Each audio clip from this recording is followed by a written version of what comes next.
So here we go. Right now, spoilers for Star Trek Strange New Worlds.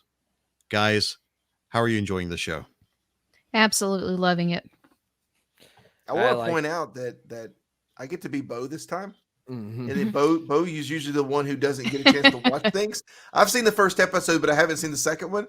So I've given them permission. Just go ahead and spoil me on it. I'm going to watch it anyway. So I get to be Bo. Yeah. This feels pretty good. It's good to be Bo.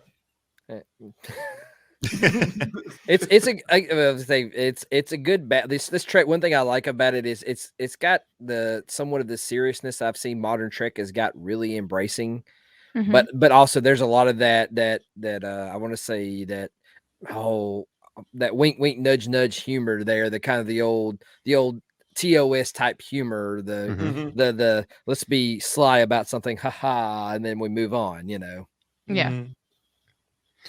Yeah, I'm so thrilled to see Captain Pike, and Yes. Anson Mount is doing a fantastic job with him. Mhm. And we have friends in mutual in our circles that have always commented on my hair. I want Anson Mount's hair. I want Yes. Pike's hair. That is a beautiful That's a coif. stack of hair. That's Yes. Legit question though. His hair or Timothy Oliphant? Oh, that's not nice. What? Where are you going there? Can we Oh. can we do a Oh hybrid? man, I threw it down. Oh. Don't throw That's tough, choices out man. like that at me. No, that ain't fair. You've just created a new Star Trek versus Star Wars battle. Who has the better hair of the galaxy?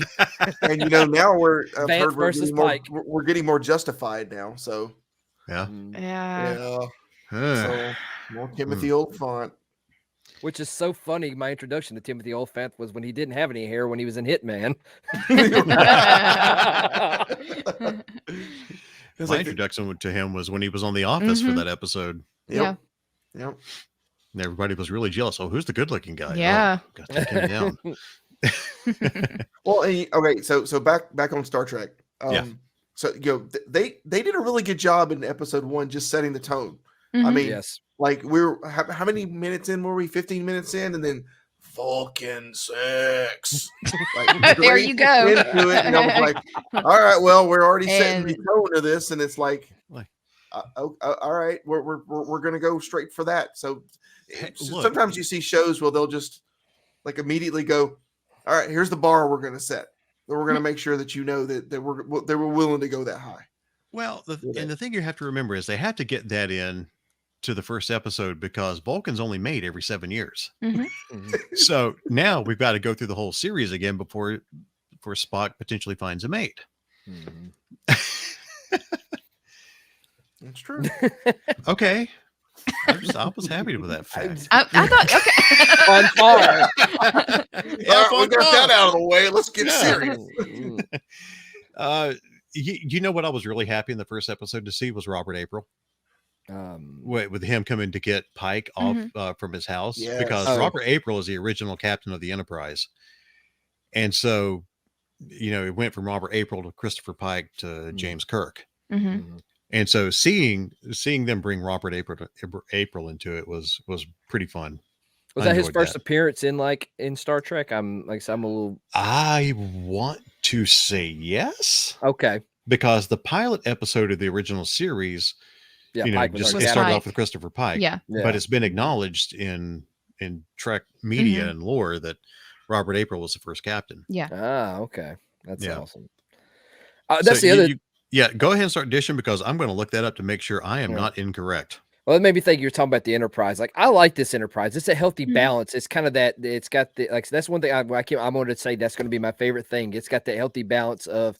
The Enterprise is a little bit smaller again compared to the Abrams verse, the big mega version of the 1701. I like that, but there's one thing I said. This is one thing I'm going to say, and I'm going to sound very old fashioned. One of my gripes about I will say that I'm kind of like I miss TV shows looking like TV shows rather than a CG movie. That's my biggest thing with it. Like I mean, like I said, don't get me wrong. I understand. I'm past the target audience time frame. I understand. I grew up at a different time. I kind of miss it looking like sets, if that makes sense. You know what I mean? Yeah. Yeah. But that's I think technology has just got to the point now to where it's easier just to make a I get it. Look perfect. Production, production wise, like I can understand. I can't blame them wanting to spend 6 months to build, a set when they can just green screen it and have it done in a few weeks with the the visual effects team. Yeah. And really quickly, Robert April was portrayed on Star Trek: The Animated Series back in the 70s. Ah, I got you. See, I've never watched the animated series, and I need to watch it. Yeah, he was on there for one episode, and otherwise, this is his first live action, I guess. Okay. Yeah, he oversaw the construction of the Enterprise, took command, and then Pike was his first officer. Ah, okay. Yeah. Okay. Yeah. So there well, you go. The whole first episode, the culmination of them, hopefully, preventing a new civilization that had just gotten a hold of warp technology and was using it for a bomb instead of actual warp technology, and then them basically just going, all right, we're just going to show them what happened to Earth. Most everyone at the very least on my socials received that really well. It's like, but then I have a few friends who are they get really triggered when they feel like it's like a liberal agenda in Hollywood to spread that kind of thing. And it always kind of bothers me a little bit. And it's like, but these things are happening and it's not like it's historical. Or it's not like it's not historical. Like I saw the same thing with, do you remember the Up? Not no. Wally. I'm sorry. Wally.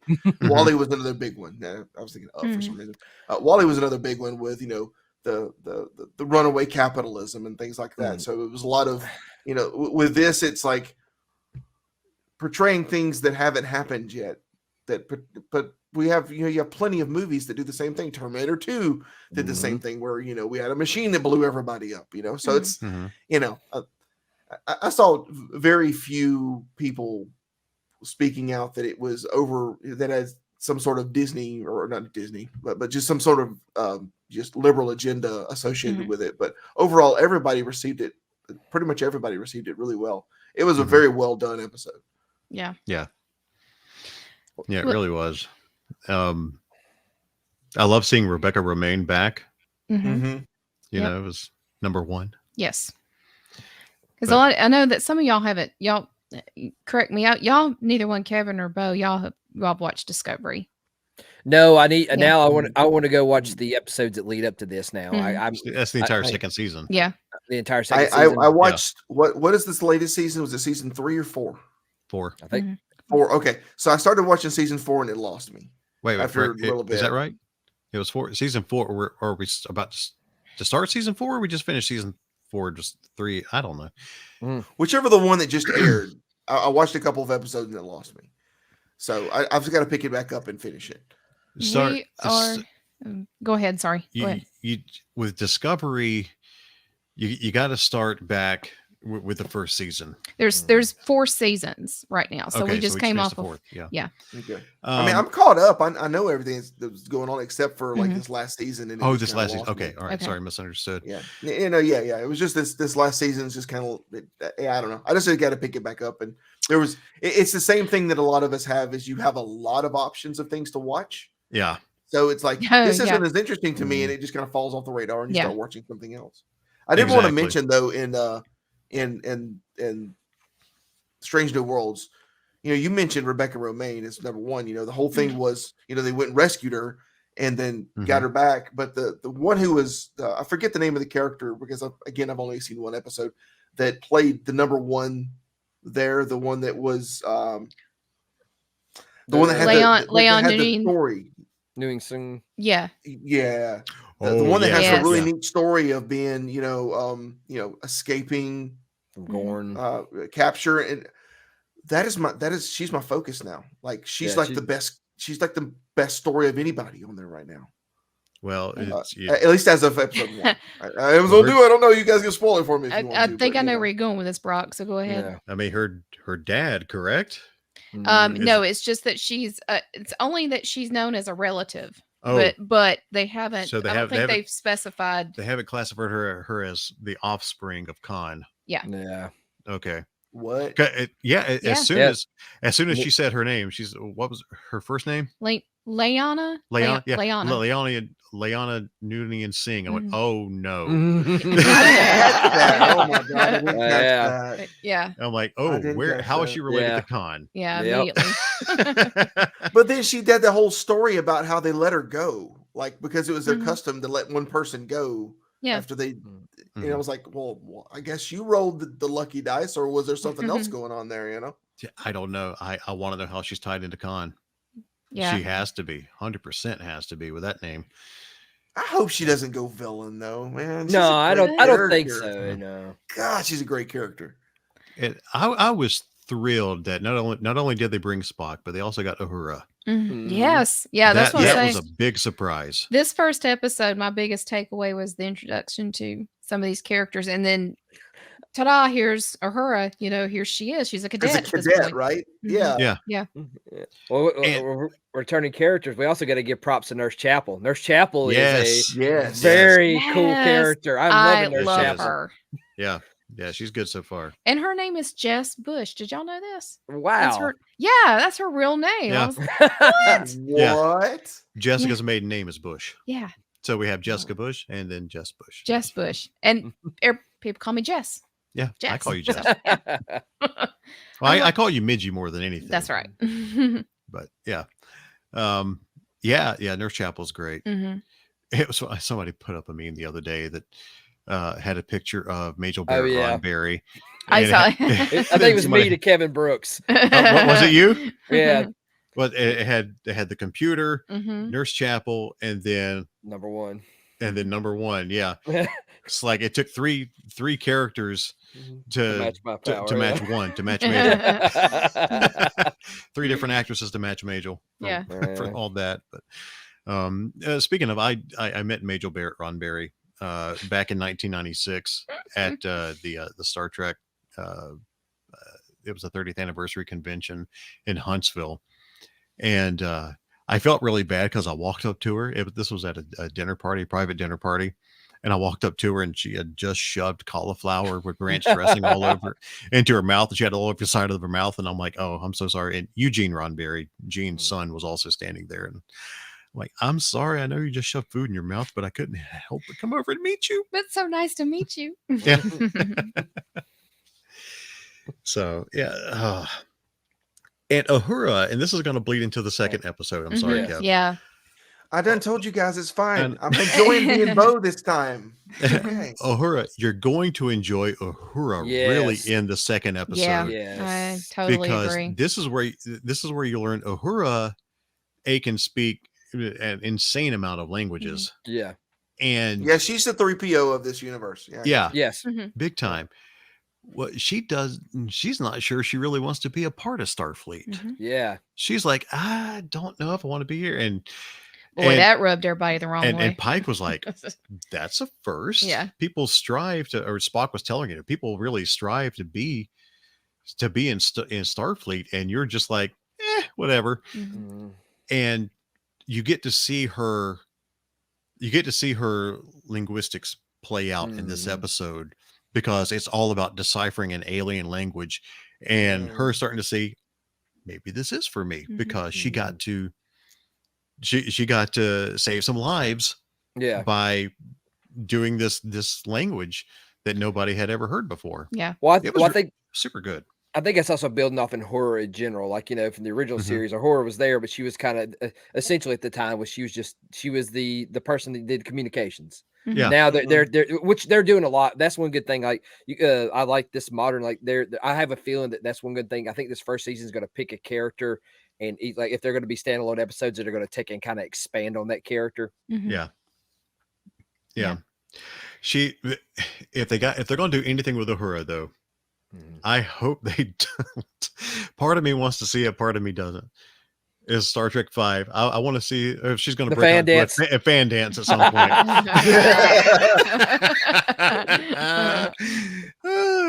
I hope not. That was not Nichelle Nichols' finest moment as Uhura. Was granted, Star Trek 5 was not anybody's finest moment in the whole. We can blame Shatner. Yeah.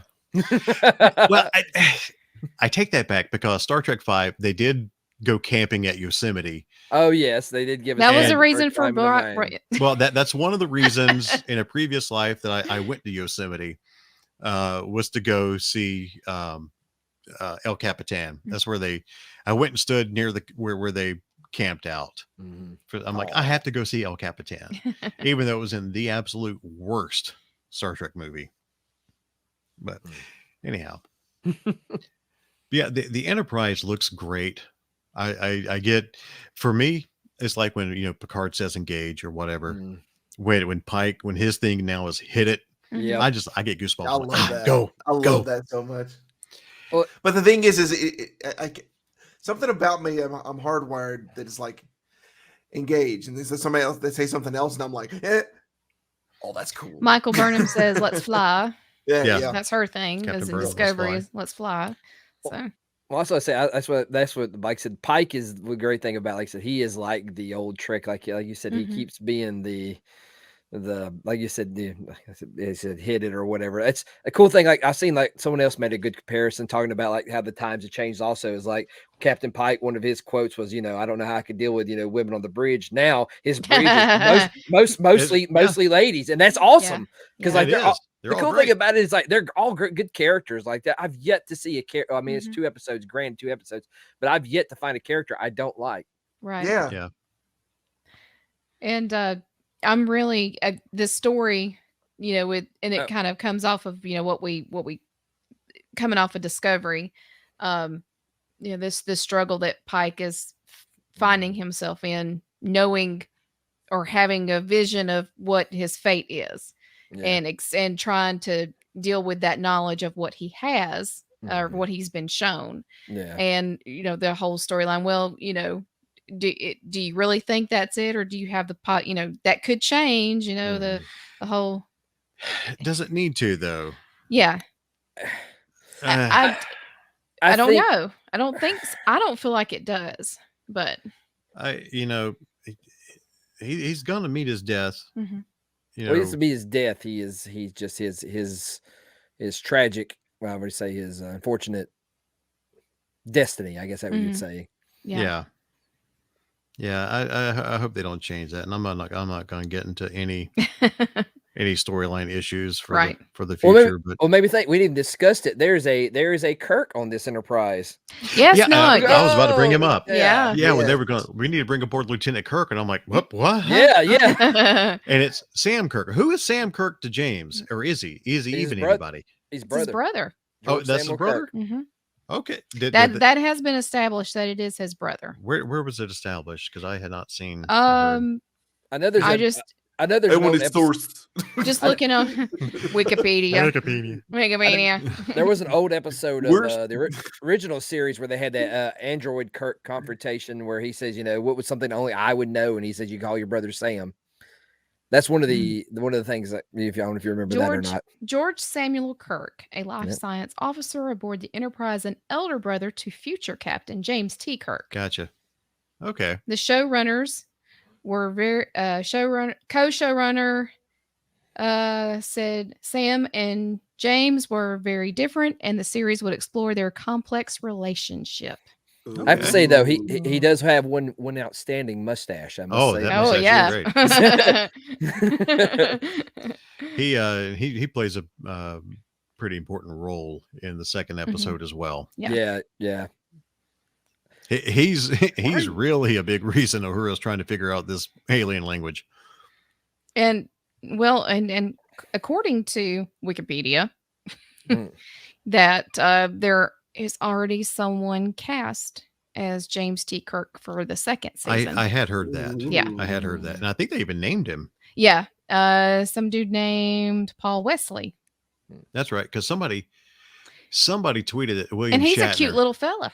Well, if he's got to be playing Kirk, he's got to be good looking. Oh, I've seen this guy before, and he is. Yeah. Somebody tweeted that William Shatner not too long ago and said, "What do you think about this?" And I forget Mr. Shatner's response, but it was funny. Well, the reason I've seen this guy is because my ex was really into Vampire Diaries. Oh well, he was all in that. So as soon as I pulled it up, I was like, Oh yeah, I know that guy, and he's a phenomenal actor, so he'll be good. He'll be good. Okay, good. And he looks a lot like him. So the only time you're going to hear me grumbling about casting, I got to wait and see who they cast as McCoy. That's going to be my because your man crush of Carl Urban. Well, that's because, like I said, McCoy was one of my favorite characters of the original series, and of course, and of course, like I said, my Carl Urban crush. So yeah, that's going to be me. I'm going to be doing all the griping. Like I said, that's the one they've got to not drop the ball for me. Yeah, and I showed my kids the last time they were both here was last month. It's been a while since they've both been here at the same time. But I started showing them. I showed them the pilot with Captain Pike, and then I showed them the first episode of the original series because I want them to see the movies, and they want to see the movies. I'm like, but you guys really need some historical context on these characters because otherwise they're jawing back and forth. They're not going to mean nothing to you. They will mean absolutely nothing. They're like, oh, that's funny. Like, no, you got to understand their relationships. And McCoy and Spock that is one of the best relationships ever in the history of media. Yes. Yep.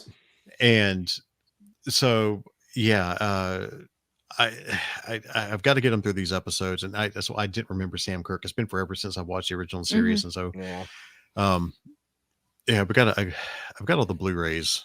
I need to break. Well, Paramount Plus, thankfully, is just easier to access, so that's how I started showing them. But I'm hoping we can get them through some of at least try to get some of the episodes that are legendary. Yeah, and get them get the big ones. Yeah.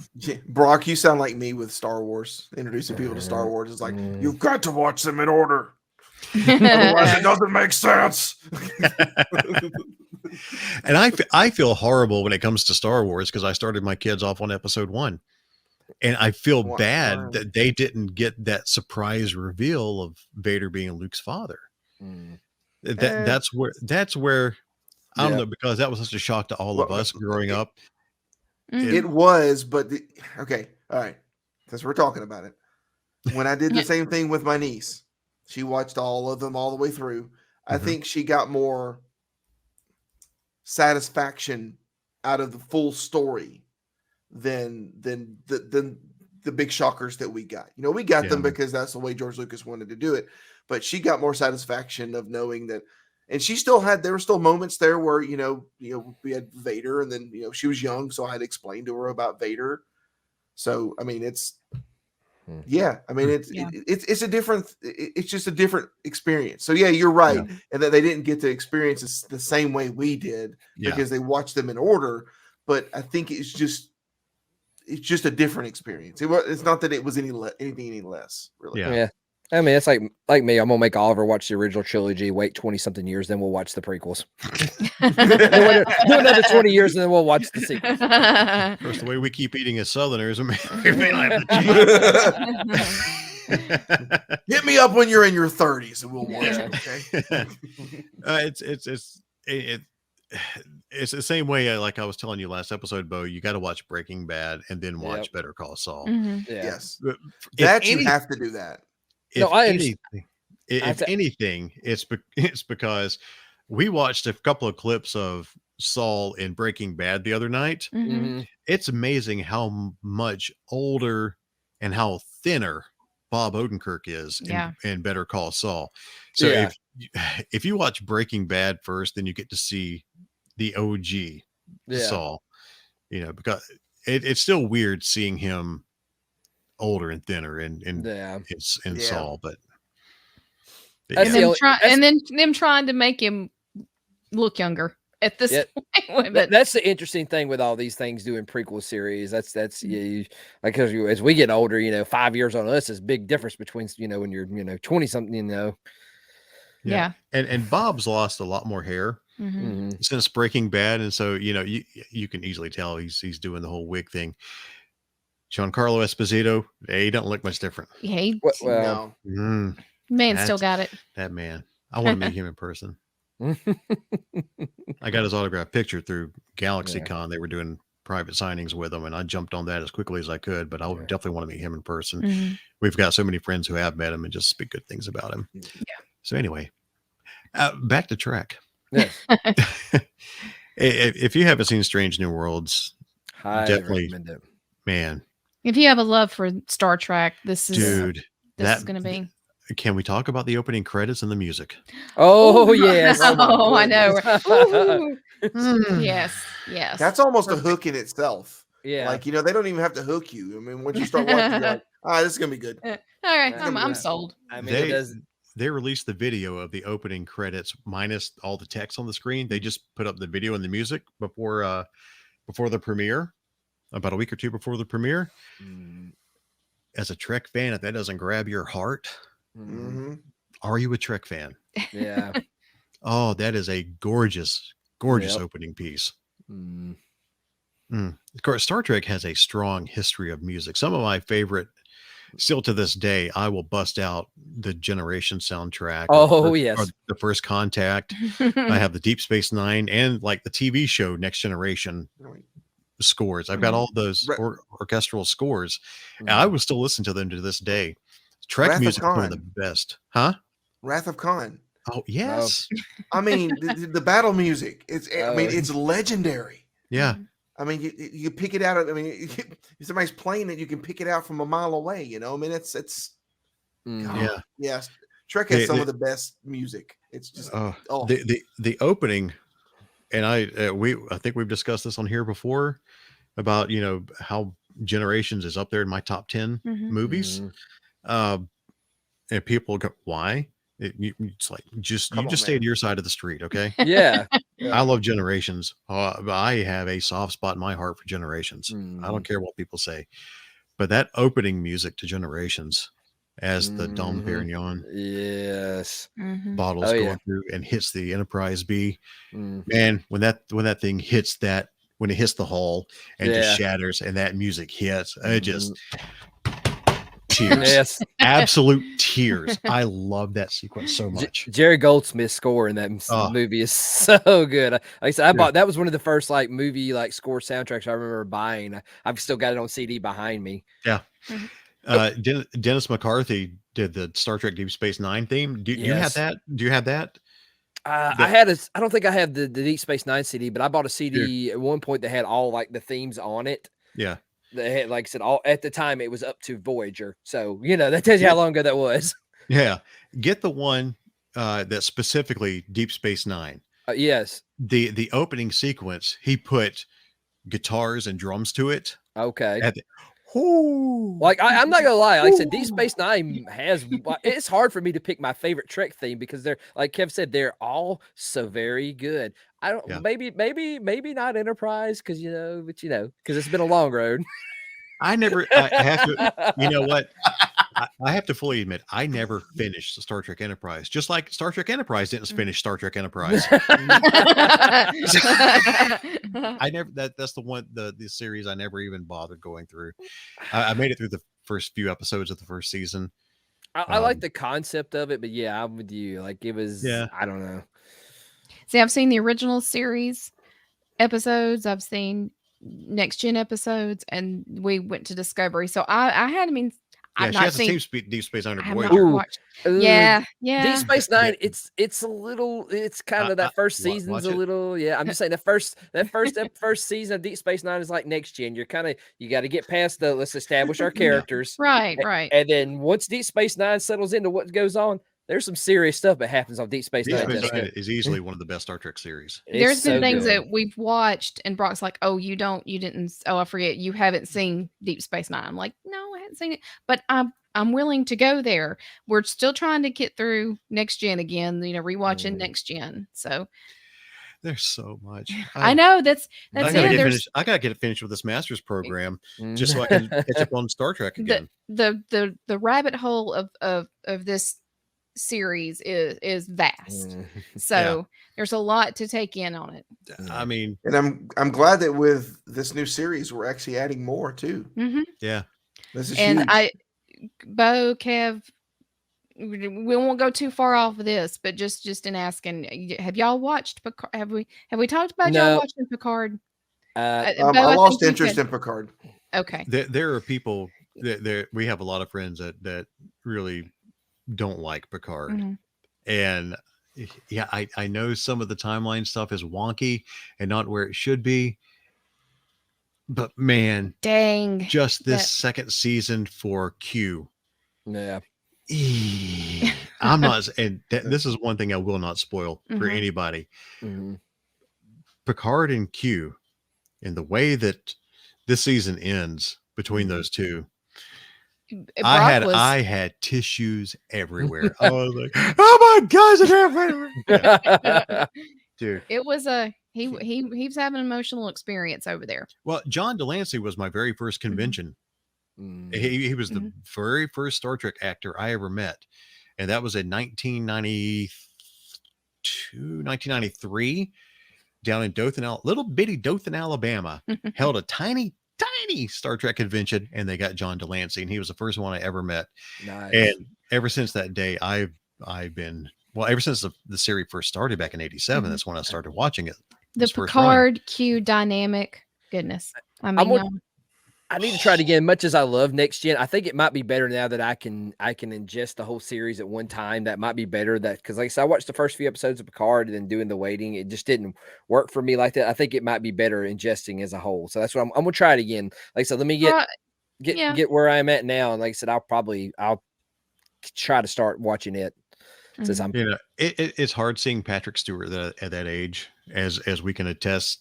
In just a few minutes for Doctor Strange. It's hard seeing him at that age. Bo and I have met him.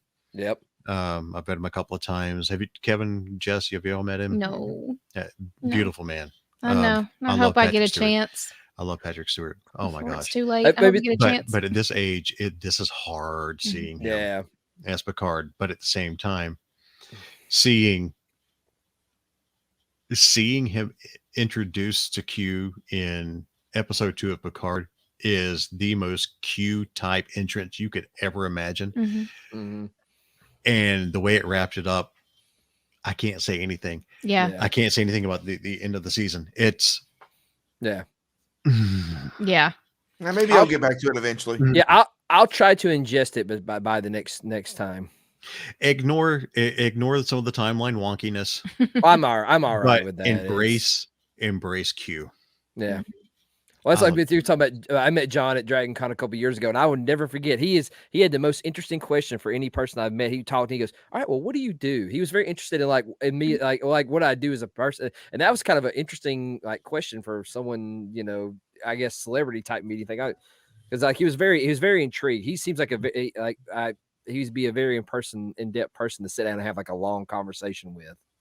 Well, thankfully Brock was able to snap a photo of my engagement with him while we were waiting for the Dragon Con parade to start. Yep. I was like, oh, there's John Delancey. So me and him just talking back and forth. It's John was sitting on the back of a convertible. Yep. And the sign hanging off the side of his door said, John Delancey, skeptical thinker. Couldn't you put Q or something? Or because he made the comments like, well, this is a very interesting, form of a Ghostbusters. I guess I had the aerial mashup, so something, he'd never seen someone do this with a Ghostbuster costume before. So and I mentioned when I mentioned that Dothan convention to him back in there, he's like, oh, okay. He didn't remember. He probably doesn't even know where Dothan is now. Oh my goodness. Well, so anyway, Star Trek Strange New Worlds. Yes. Watch it. As we have veered, as we so often do, all over the spectrum with this. If you want the feel of old Trek with the look of a modern Trek, and if you want just fantastic actors and characters so far, dude. But definitely hit, if you haven't seen Discovery, hit season 2 of Discovery, because that's where you learn more about this version of Spock. Spock pre-Enterprise, or not pre-Enterprise, but pre what you know. Yeah. And he ties into Discovery. He ties in very closely to the crew of the Discovery, particular one member. Okay. So yeah. So okay.